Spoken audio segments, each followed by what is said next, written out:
C 언어 코딩 도장 유닛 4 기본 문법 알아보기입니다.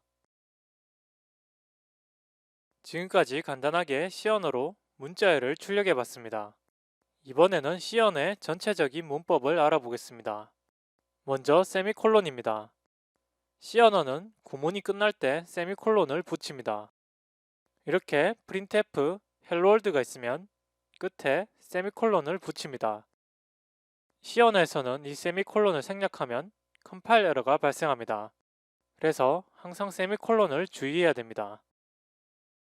그런데 이렇게 내용이 이어지는 문법은 세미콜론을 붙이지 않습니다. if, for 등 세미콜론을 붙이지 않는 경우는 각 문법을 설명할 때 자세히 설명하겠습니다. 이번에는 주석입니다. 주석은 사람만 알아볼 수 있도록 작성하는 부분입니다. 그래서 주석은 컴파일러가 처리하지 않습니다. 그리고 컴파일러가 처리하지 않으니까 프로그램의 실행에도 영향을 주지 않습니다. 주석은 한 줄 주석과 범위 주석이 있습니다. 먼저 한 줄 주석은 이렇게 슬래시 두 개를 하고 헬로 월드 출력을 입력하면 이 부분은 주석이 됩니다. 그리고 코드 맨 앞에 슬래시 두 개를 사용하면 해당 줄은 모두 주석이 됩니다. 그래서 이 printf는 동작하지 않습니다. 이렇게 코드를 작성하고 맨 뒤에서 슬래시 두 개로 주석을 시작할 수도 있습니다.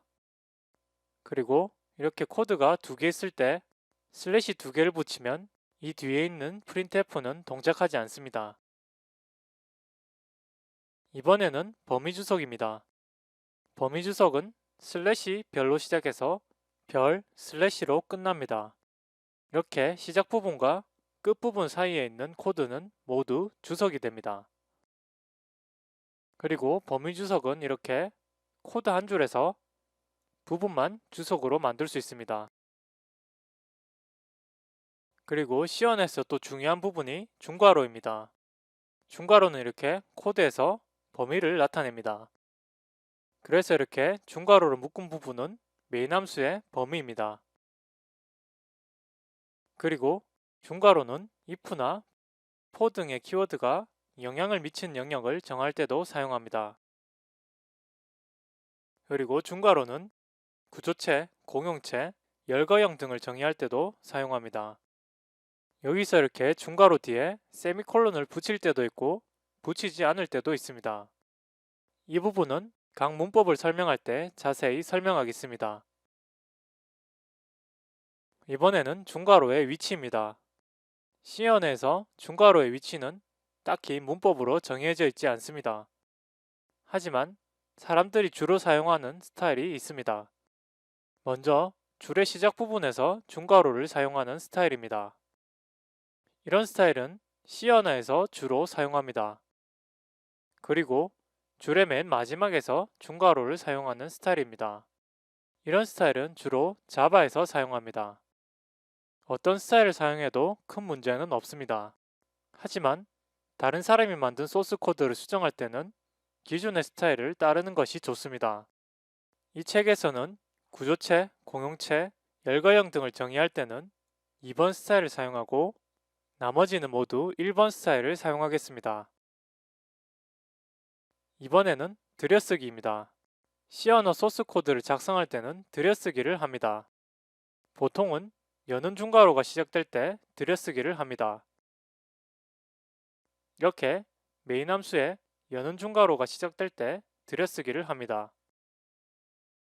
그리고 이렇게 코드가 한 줄이라서 중괄호를 생략할 때도 들여쓰기를 합니다. 여기서 들여쓰기를 하지 않더라도 컴파일 에러는 발생하지 않습니다. 하지만 소스 코드는 누구나 쉽게 알아볼 수 있어야 됩니다. 그래서 들여쓰기는 필수입니다. 소스 코드를 작성할 때는 항상 들여쓰기를 하는 습관을 길러야 됩니다. 들여쓰기 규칙은 이렇게 공백 2칸, 공백 4칸, 탭 1칸 등 여러가지 방법이 있습니다. 이 책에서는 들여쓰기를 공백 4칸으로 사용하겠습니다.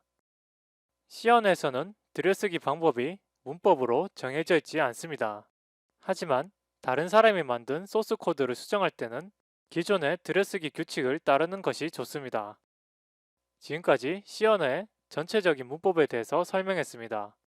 다음 유닛부터는 본격적으로 C 언어 프로그래밍을 해보겠습니다.